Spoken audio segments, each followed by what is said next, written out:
BNP দলীয় যারা candidate তাদের কর্মী সমর্থকরা বেশ কিছু জায়গায় সমস্যা তৈরি করেছেন। যদি পরিবেশ পরিস্থিতির কথা বলেন তাহলে এই আসন দিয়ে আমরা শুরু করতে পারি। স্বাভাবিক চলছিল, কিন্তু হঠাৎ করে দেখা গেল যে মণিপুর উচ্চ বিদ্যালয়ের বালিকা শাখায়, যেখানে এই আসনের মধ্যে সর্বাধিক সংখ্যক ভোট রয়েছে, 26,000-এর ঊর্ধ্বে ভোট এখানে রয়েছে একটা শুধু ভবনে। তো সেই জায়গায় হঠাৎ করে আমাদের প্রতিদ্বন্দ্বী দলের কিছু লোক তারা বেপরোয়াভাবে ঢুকে পড়েন, তারা ভোটারদেরকে ভয়ভীতি প্রদর্শন করেন এবং অহেতুক আমরা বিষয়টি শোনার পরে আবার ফিরে যাই সেখানে। এর আগে আমি একবার গিয়ে এসেছি।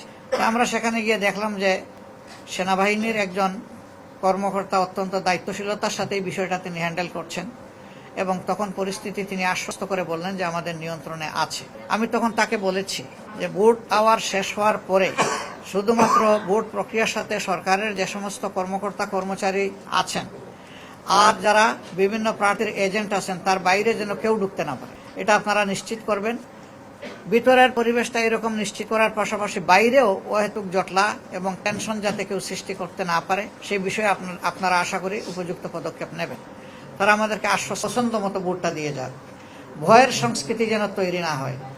এ পর্যন্ত সারা দেশের যে খবর আমরা পেয়েছি, বিভিন্ন জায়গায় বিএনপি দলীয় যারা ক্যান্ডিডেট তাদের কর্মী সমর্থকরা বেশ কিছু জায়গায় সমস্যা তৈরি করেছেন। যেমন আমরা খবর পেয়েছি কুমিল্লার বড়ুরা, সেখানে বেশ কতগুলো সেন্টার দখল করে নেওয়া হয়েছে এবং আমাদের প্রার্থীকে শারীরিকভাবে আঘাত করা হয়েছে, যা গুরুতর।